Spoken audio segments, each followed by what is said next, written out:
Halo teman-teman sekalian, dalam video ini saya akan menjelaskan terkait Begrüßung dan juga Verabschiedung ya. Begrüßung, Verabschiedung artinya salam atau nanti penutup ya, penutup dalam kehidupan sehari-hari. Kenapa kita perlu mengetahui hal ini? Karena memang dalam kehidupan kita sehari-hari ini merupakan kata atau frasa yang sering kita ucapkan. Kalau memang kita setuju untuk mengungkapkan ini setiap hari, atau jangan-jangan tidak pernah, atau jarang sekali, begitu ya. Nah, yang pertama saya akan membuka dari yang tentang salam pembuka atau salam yang sering kita ungkapkan ke orang-orang ketika baru berjumpa, begitu ya. Yang pertama, Guten Morgen. Guten Morgen. Terkait bagaimana orang mengekspresikan frasa ini, ya mungkin berbeda-beda bagi setiap orang. Bisa saja mereka mengatakan Guten Morgen, Guten Morgen, Guten Morgen, Guten Morgen. Jadi cara mengungkap itu bisa berbeda-beda senyamannya orang yang mengomongkan, gitu ya, yang mengungkapkan frasa itu. Nah, Guten Morgen ini diungkapkan pada pagi hari sebagaimana artinya selamat pagi, Guten Morgen. Nah, untuk Guten Morgen ini sering kita jumpai ketika ada orang yang datang kepada kita dan mengatakan Guten Morgen. Lalu, apa seharusnya reaksi kita? Ini penting ya, adalah tidak baik dengan tidak menjawab salam dari orang. Maka sebisa mungkin atau sesempat kita, silahkan kita jawab atau sahut kembali apa yang orang katakan kepada kita sebagai salam. Kalau orang mengatakan Guten Morgen, lalu kita jawab ya Guten Morgen atau halo. Cuman halo itu lebih informal ya, sama dengan kalau kita menjawab dengan Morgen. Morgen saja kita bisa gunakan, tapi itu bentuknya tidak formal atau informal ya.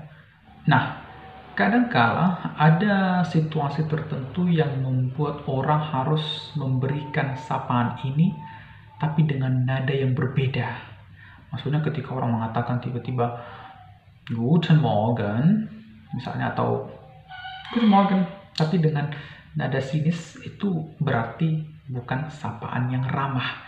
Dan ya, kita pun kalau menjawab itu seolah-olah ragu jadinya karena adanya muatan negatif di situ. Karena apa? Biasanya orang dengan nada serius mengatakan Guten Morgen, biasanya orang itu telah melihat kita atau kita itu datang terlambat misalnya. Itu bisa saja terjadi. Nah, ungkapan atau frasa yang kedua untuk Begrüßung adalah Guten Tag. Guten Tag. Guten Tag. Guten Tag. Nah, itu adalah sapaan yang kedua yang artinya selamat siang, begitu ya. Selamat siang. Nah, Guten Tag ini kita gunakan ya bisa kalau selama hari itu terang ya. Jadi bukan hanya di siang hari juga sebenarnya. Ya sore-sore pun bisa saja kita mengatakan Guten Tag. Ya.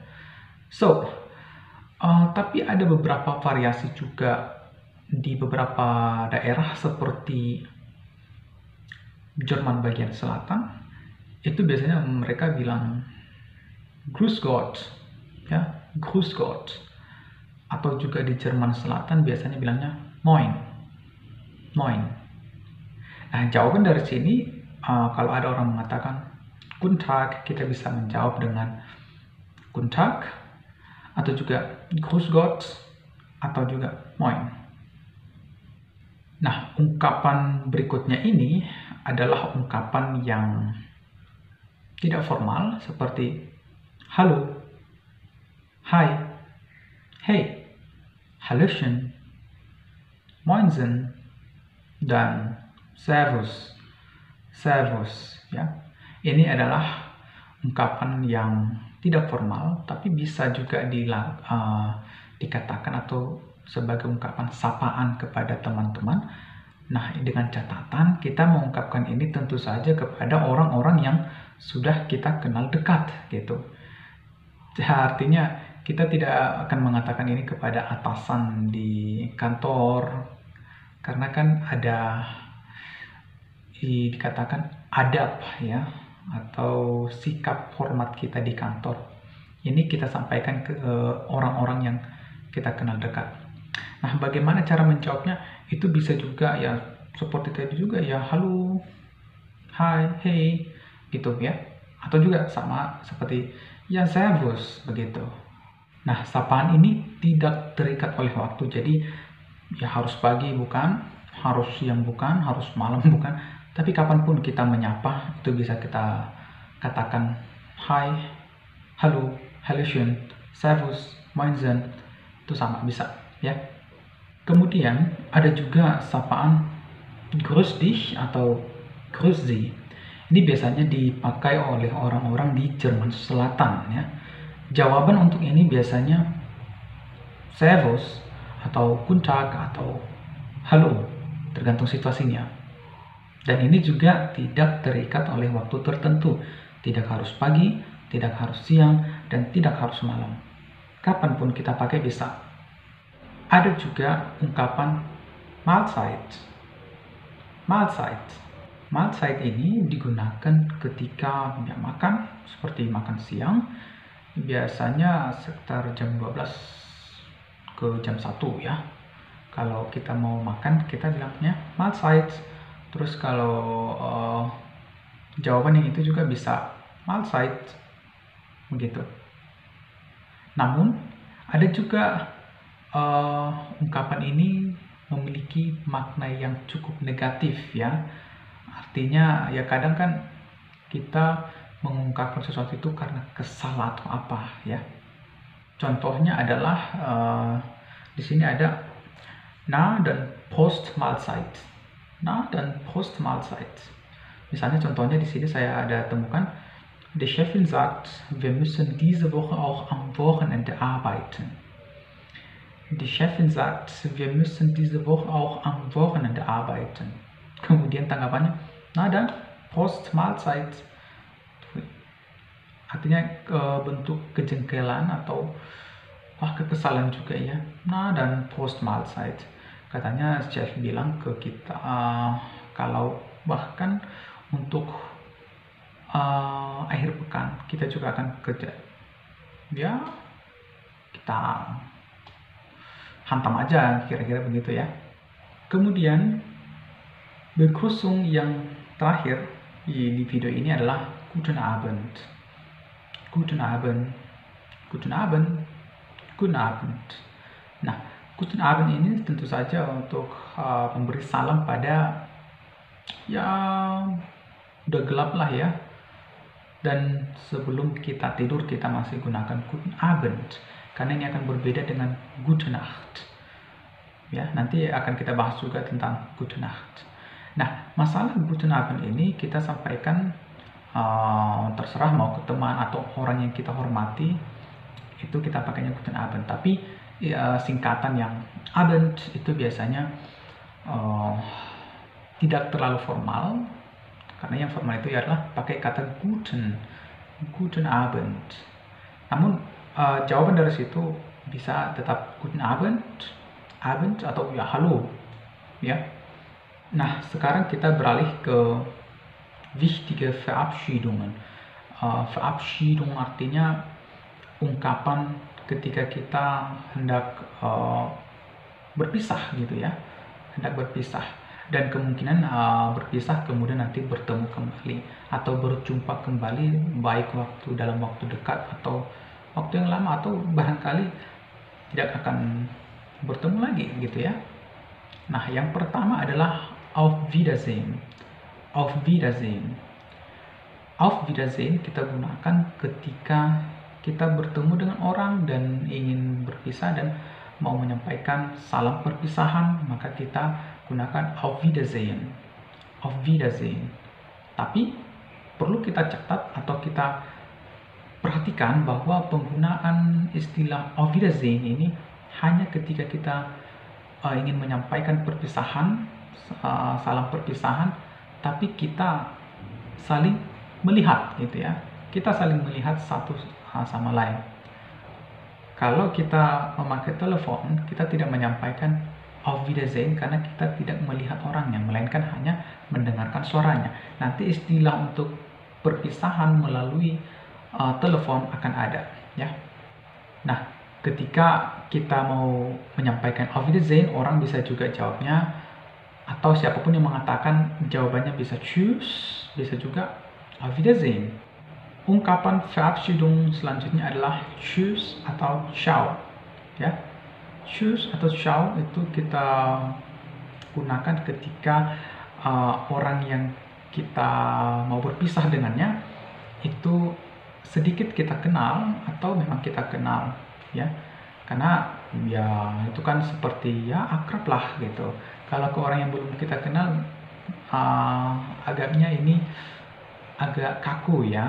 Jadi kita mengatakan Tschüss atau Ciao itu ke orang yang agaknya kita memiliki suatu hubungan yang sudah saling mengenal sebelumnya, begitu. Nah, jawaban itu bisa aja tetap Tschüss atau Ciao. Jadi kalau saya katakan Tschüss atau Ciao, kita bisa menjawab juga dengan Tschüss atau Ciao.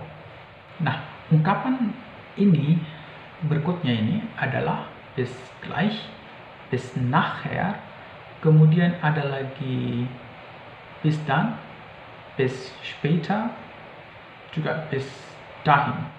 Walaupun ada mirip-miripnya, tetapi sebenarnya ada juga perbedaannya terkait kapan kita menggunakan istilah-istilah tadi.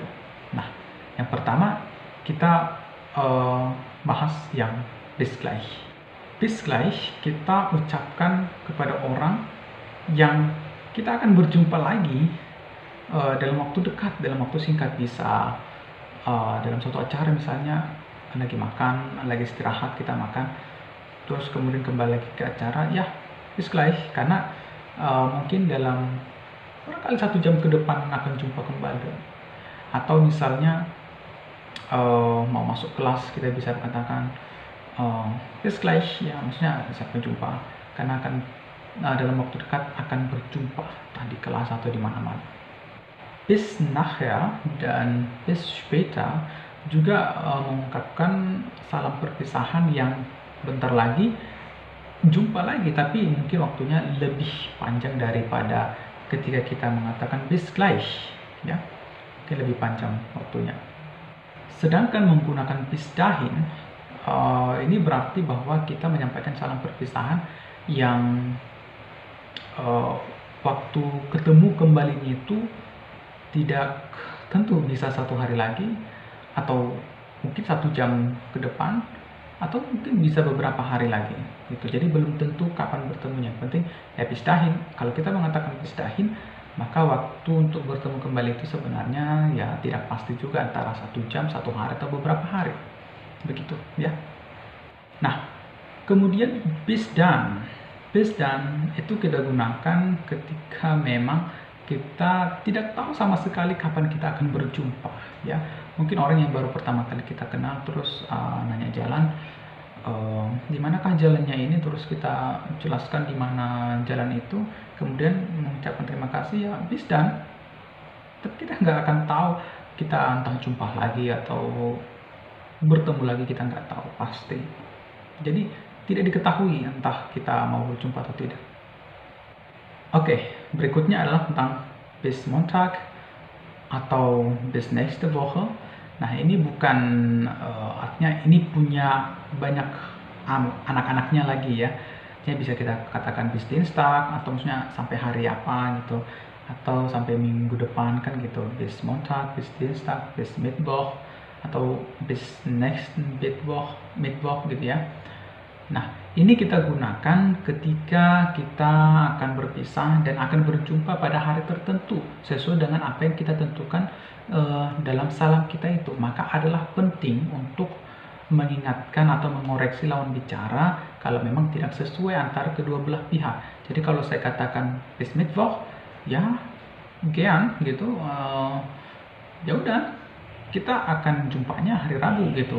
Tapi kalau misalnya orang mengatakan bis Mittwoch, kemudian saya tidak setuju bis Mittwoch, ya nein, bis Dienstag misalnya, Dienstag kok malah mundur ya, bis Freitag misalnya, gitu ya.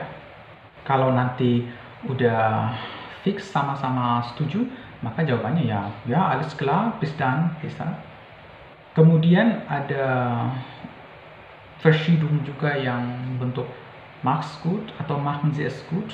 Nah, di sini biasanya keakraban tertentu diperlukan. Jadi biasanya ini untuk orang yang memang sudah akrab ya, udah sahabat banget lah gitu. Nah, tapi ini maksudnya tidak dibatasi pada waktu-waktu tertentu ya. Orang mau berpisah ya berpisah, tapi caranya ini dilakukan untuk orang yang sudah sangat kenal dekat dan tidak ada waktu konkret sebenarnya. Yang penting ya berpisah, mungkin akan berjumpa 1 hari ke depan atau mungkin 1 tahun ke depan baru bisa jumpa lagi. Yang penting perpisahan seperti ini diungkapkan antar orang yang sudah saling mengenal. Verschiedung berikutnya adalah Auf Wiederhören. Auf Wiederhören. Nah, seperti Auf Wiedersehen tadi, Auf Wiederhören juga merupakan ungkapan perpisahan yang ketika kita berkomunikasi itu tidak saling melihat, tapi hanya mendengar, misalnya lewat telepon. Tapi, walaupun menggunakan HP misalnya atau komputer, kita tidak mengatakan Auf Wiederhören juga. Dalam artian, kita bisa mengatakan Auf Wiedersehen juga ketika melakukan video call, karena kita video call kan berjumpa itu walaupun secara virtual ya. Jadi Auf Wiederhören itu ya memang biasanya untuk yang orangnya tidak kelihatan gitu, yang hanya mendengar saja. Kemudian ungkapan Verabschiedung berikutnya adalah Gute Nacht. Gute Nacht. Bedanya dengan Guten Abend tadi, Guten Abend itu adalah salam pembuka, sedangkan Gute Nacht ya kita mau tidur gitu loh. Jadi kita bilang Gute Nacht ya. Kalau misalnya orang tua mau mengantarkan anaknya untuk tidur, kemudian mau meninggalkan kamar, biasanya mengatakan ya Schlaf gut atau Träum schön atau Träum süß bisa juga. Tapi yang pasti ketika orang mengatakan Gute Nacht, jawaban yang kita sampaikan bisa juga sama, itu Gute Nacht. Jadi kalau saya mengatakan kepada kamu Gute Nacht, kemudian kamu jawab Gute Nacht. Ada juga varian yang ya artinya bisa miring gitu ya, seperti na dan Gute Nacht gitu. Misalnya contohnya saya nemukan di sini, wenn der Tiger wirklich aus dem Zoo ausgebrochen ist, na dan Gute Nacht gitu ya. Artinya kalau harimau misalnya keluar dari penangkarannya atau kandangnya dari yang di zoo atau kebun binatang, dan Gute Nacht, matilah kan gitu ya, Gute Nacht, seperti itu, selamat tinggallah begitu ya. Oke, jadi itu adalah beberapa Begrüßung formel dan juga Verabschiedung yang bisa kita pakai dalam kehidupan sehari-hari kita. Menurut saya ini adalah penting karena kita hidup di antara bayangan-bayangan kata-kata itu, dan karena beberapa dari itu adalah formal dan bahkan dari formal itulah terbentuk informalnya. Nah, untuk informasi lebih lanjut saya akan buat video berikutnya tentang pembelajaran apa setelah ini. Silahkan nantikan video selanjutnya, dan saya mengucapkan terima kasih karena Anda telah menonton sampai saat ini. Sampai jumpa di video berikutnya. Kalau kamu tertarik untuk belajar bahasa Jerman lebih jauh, silahkan ikuti kelas bimbingan saya dengan harga yang sangat terjangkau. Silahkan klik link yang sudah saya letakkan di kolom deskripsi untuk informasi lebih lanjut dan untuk mengklaim keanggotaan kamu.